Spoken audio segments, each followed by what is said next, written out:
Welcome to the Authentic Change Podcast. I'm Mike Horne, your host, and this podcast is for leaders and coaches who need and want fresh perspectives on what it means to live and to lead authentically. You're a leader who wants to make a difference, but sometimes you feel stuck. You know there's more to life and to leadership than what you're currently experiencing. It can be tough to figure out how to grow as a leader. You might be reading all the blogs and books, but it still feels like you're not making progress. You might even be feeling like you're doing everything wrong. On Authentic Change with Mike Horne, we interview experts who share their insights on how to live and lead authentically. Our guests are trendsetters in building great leaders, teams, and organizations. We provide fresh perspectives on what it means to live with purpose and authenticity. Welcome to this episode of the Authentic Change Podcast. Welcome to this episode of Authentic Change with Mike Horne. I am absolutely delighted to have in the virtual studio today, Stephen Gaffney. And you can find out a whole lot more about Steve in our show notes. And there'll be a direction to Stephen Gaffney, StevengAffney.com. You can find out more about Stephen Gaffney there at stephengaffney.com. But look through our show notes. Again, welcome back to all of our repeat listeners and welcome to our new listeners.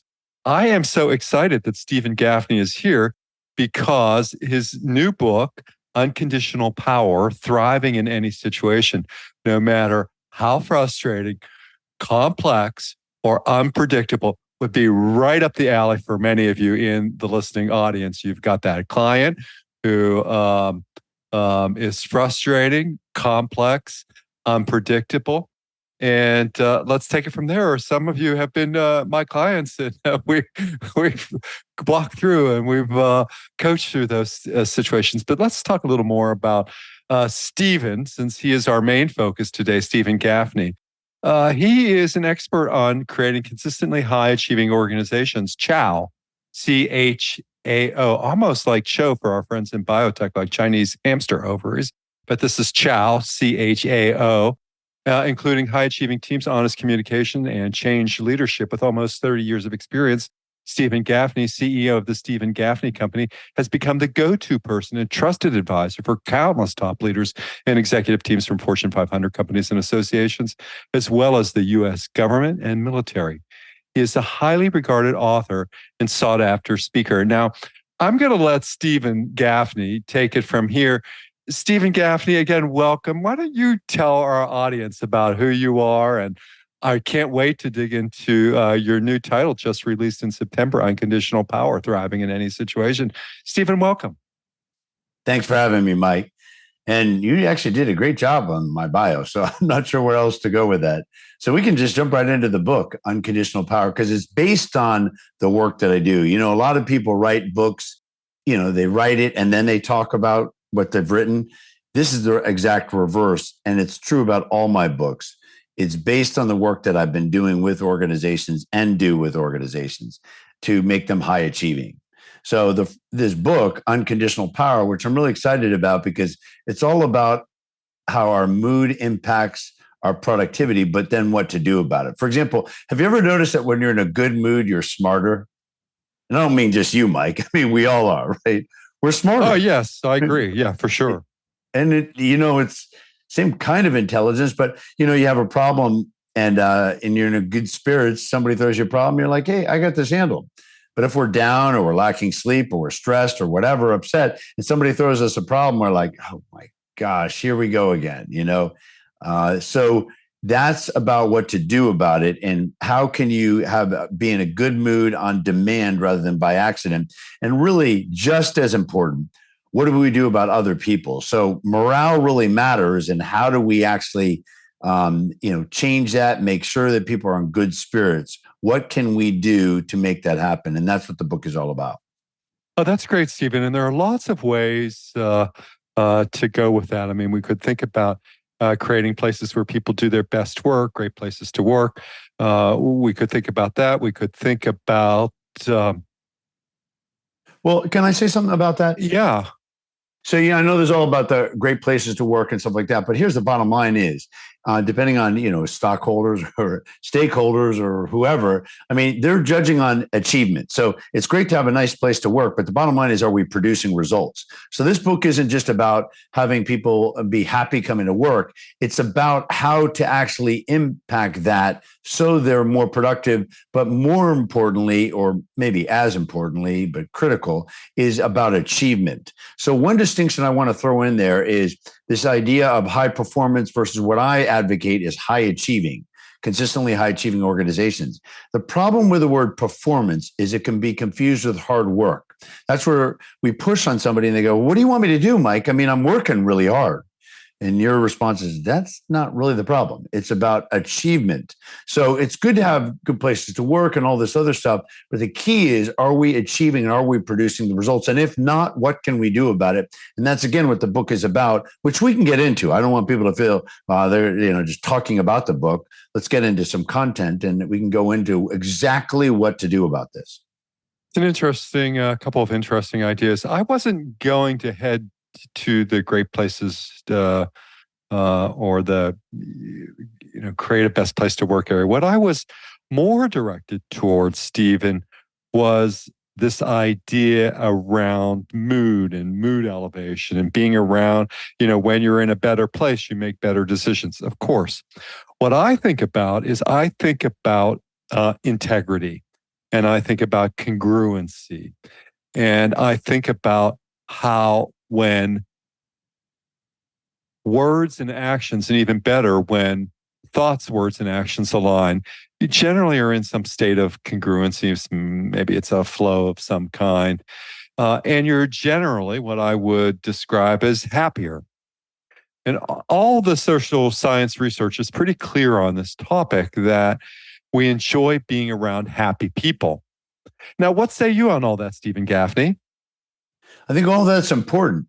And the key is then, what do we do about it? Because sometimes we're in a place, either ourselves or other people, where people are really stressed. I'll give you an example. A client of mine right now, there's having a massive amount of change. And so often when change happens, which is a necessity to growth, obviously, it can add stress to people and they feel like, I've got too much on my plate.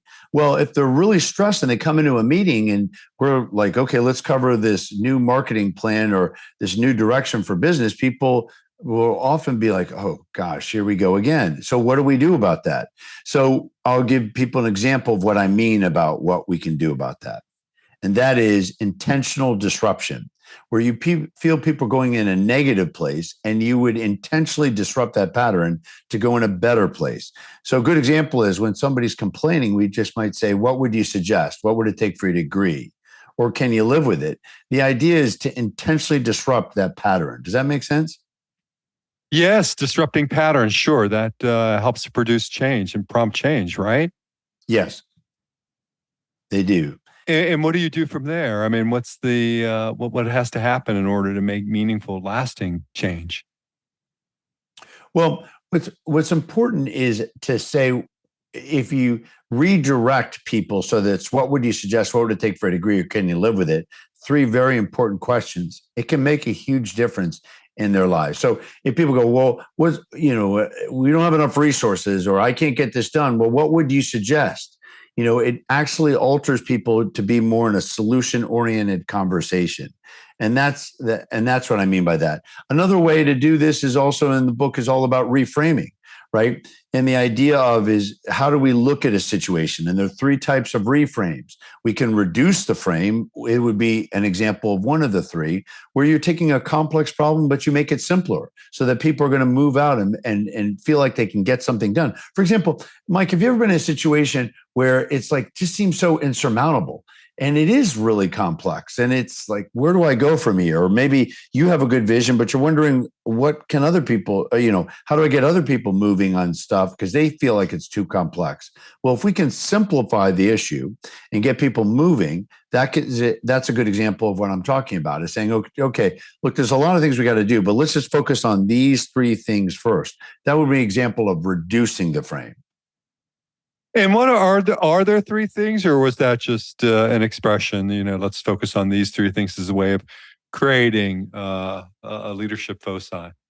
Well, you can say, right, let's focus on these three things. It could be one thing, but there are three types of overall reframes. One is to reduce the frame. The second type of reframe I found very effective is to enlarge the frame.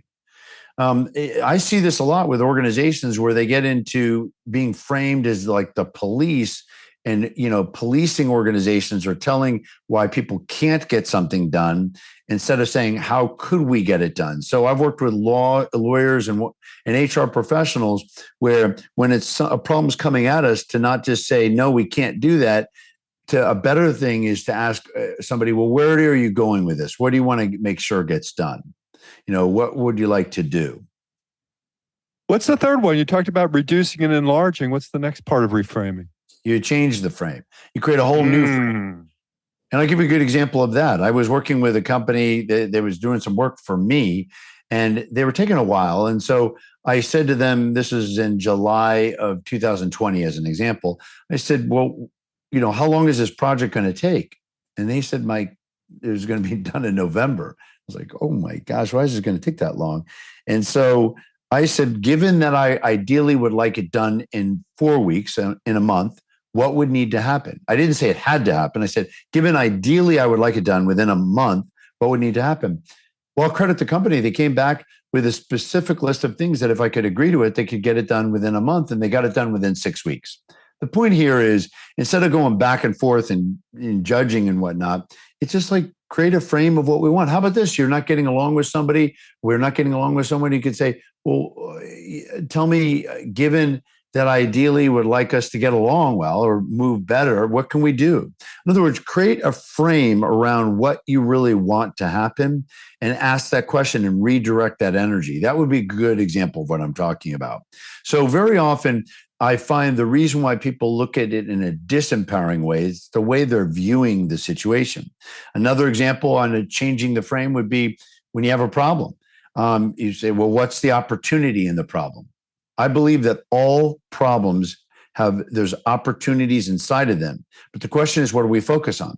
I don't subscribe, for example, that all problems are good, but I do subscribe to all problems create some opportunities. So are we focus on the opportunities or we focus on the problem? All of that would be examples of changing the frame.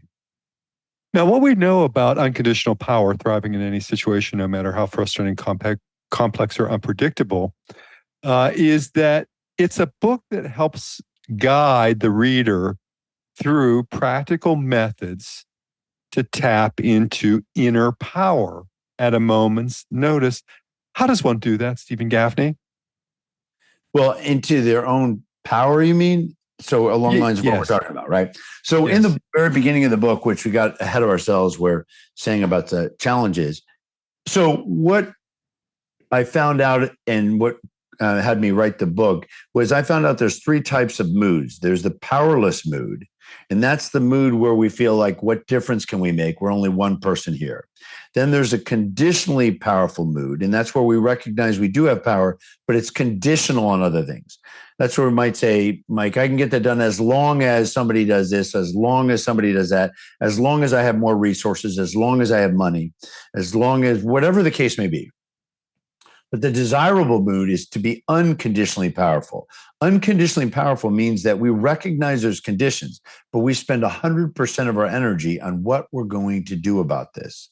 And so that's where we're headed. And what I've found by doing work with all these major corporations, including Marriott, Amazon Web Services, Lockheed, whatnot, and a lot of government institutions as well, is that most people think they're powerful, but they're very conditionally powerful. And as a client of mine said, is they suffer from conditionalism. And that's being very conditional how they operate.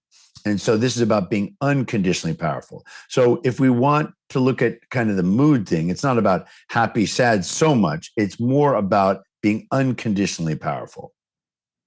Now, as a leader, this book will equip you with the tools to share boundless energy with your team. How does it do that, Stephen?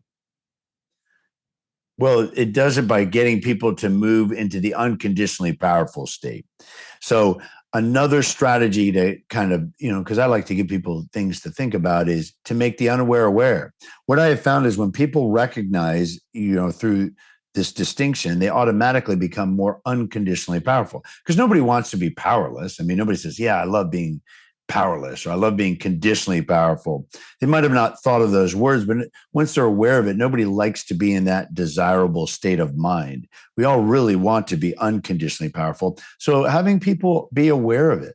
Here's the thing, that why I'm saying all this is because morale really does matter in our life. And how we feel, and to the point you raised earlier, really impacts us day in and day out. And I just think that sometimes in companies and organizations, we just ignore that. And people are stressed, and we just kind of think, well, we'll just power through that, so to speak. But it's not a matter of doing that. It's a matter of looking at things differently, operating differently, and honoring that, people go through tough times. So what do we do about this? Now, what we know about the book is that the journey doesn't end with professional accomplishments, but rather what this book, Unconditional Power, does is it inspires people to live a life rich in meaning and purpose, creating waves of value that reverberate throughout an organization and society as a whole. Can you help our listeners to understand that, Stephen? Well, I think the thing to remember about all this stuff is how important we really need to be aware of where people's state of mind is and what we're going to do about it. So when you look at this stuff, we're all aware of mindset, right? Growth mindset and whatnot. And there's nothing wrong with that.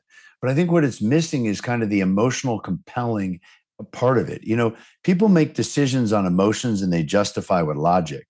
I do a lot of work with scientists, engineers, and technical folks, but, and sometimes somebody will debate me on this. And I'll say, well, let me just give it to you in a different way. Have you ever presented somebody with a lot of data, a lot of information that clearly makes your argument, and yet they don't move on it? Or things that we know, gosh, it makes so much sense, but we don't move on it. What makes people move is emotions, and then they need that information that logic to justify it. So think about it this way.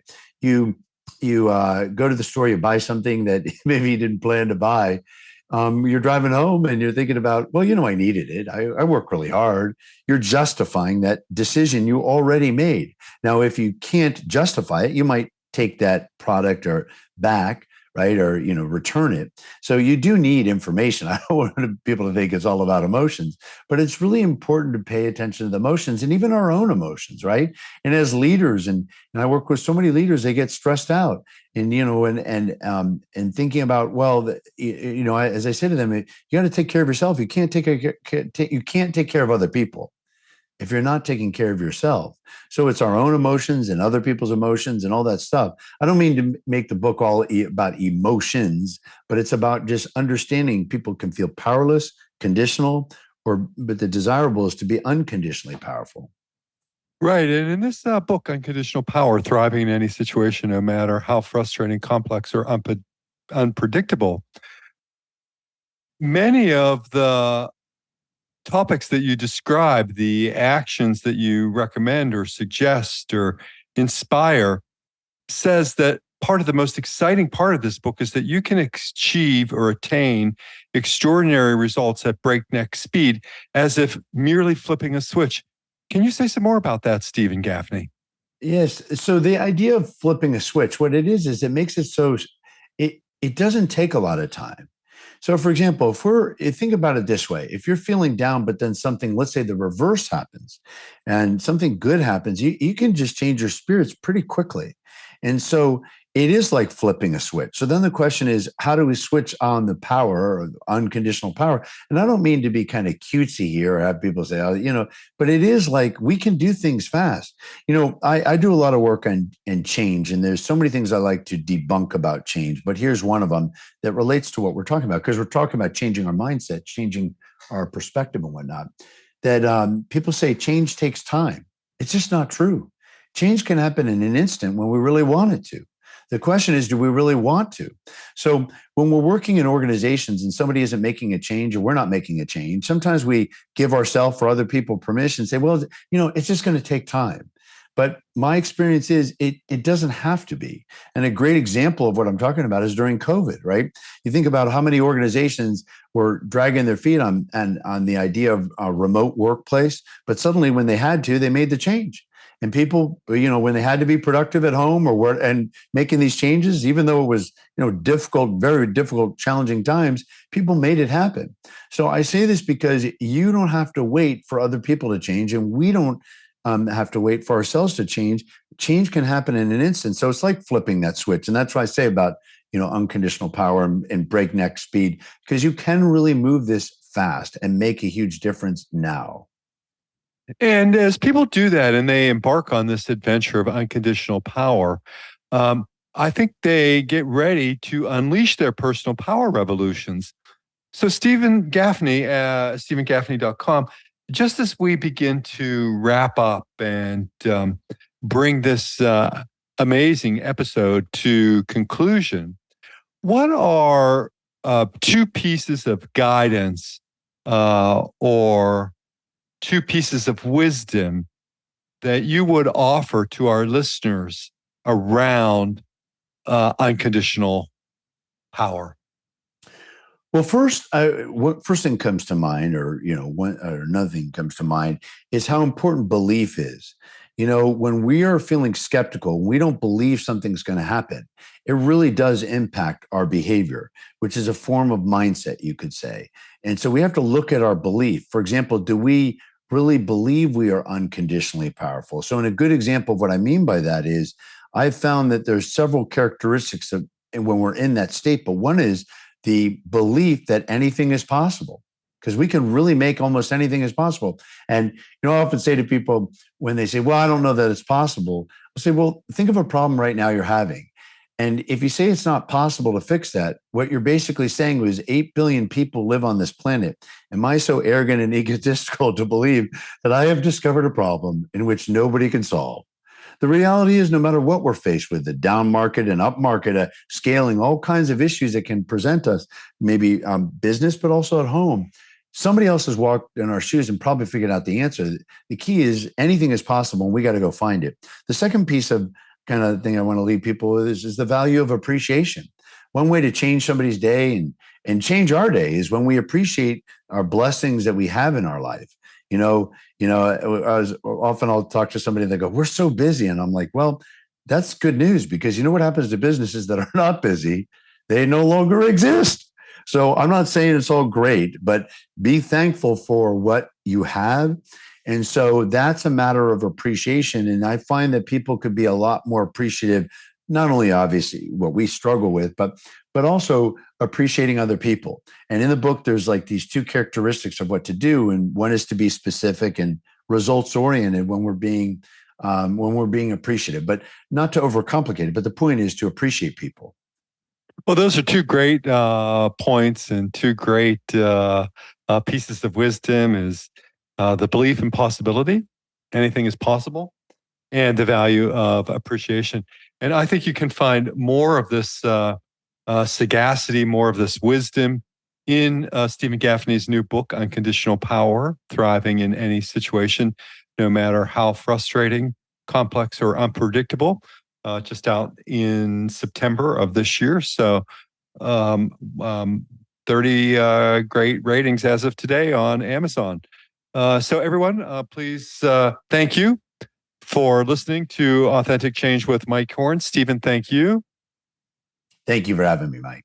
And until the next episode of Authentic Change with Mike Horne, stay well. Thank you for listening to the Authentic Change podcast. I'm delighted that you've tuned in to listen.